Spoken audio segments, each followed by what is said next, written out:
तो जब हम साहित्य पढ़ा करते थे विद्यालयी शिक्षा में, तब साहित्य को पढ़कर जो सुकून मिलता था उस समय के लिए स्वर्ग था, जीवन था, आनंद था।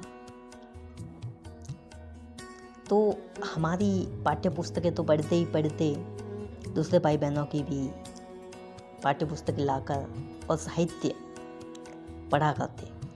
जब शुरुआती दिनों में कक्षा में दाखिला होता, बरसात के दिनों में, तब हमारे पास में यही काम होता रहता। साहित्य पढ़ते,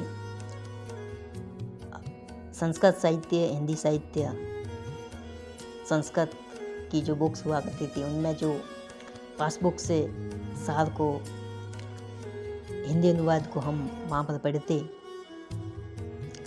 तो जब हमें मौका मिला कि साहित्य का इतिहास क्या है, कितना साहित्य है, तो देखा कि अपार नदी है, समुद्र है, जो साहित्य भरा पड़ा, कितना पढ़ेंगे। तो हम जब साहित्य पढ़ते तो हम साहित्य का सार निकालने की कोशिश करते, सार है क्या।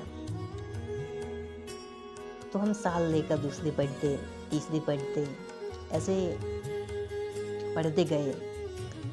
इतिहास बहुत पढ़ा है, कितना का पढ़ेंगे। तो पता चला कि जो उस समय पढ़ते वक्त जीवन के बारे में सोचे थे तो जीवन यही था कि पढ़ना पढ़ाना, यही जीवन दिखता था। तब पढ़ते वक्त, साहित्य की किताबों को पढ़ते वक्त ध्यान स्वतः ही घटित हो जाता था, सहज ही। एक ध्यान घटते समय रुक सा जाता था, अपार आनंदी आनंद, प्रेम चलकता था।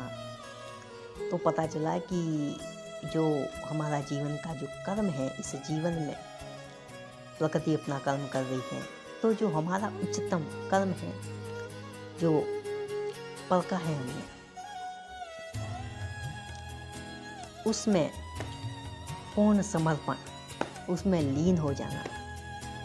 तो ध्यान स्वतः ही 24 घंटे कटा रहेगा और जीवन में आनंद ही आनंद दिखेगा और जीवन बाय प्रोडक्ट के रूप में चलता रहेगा और जीवन में रचनाएं होती रहेगी।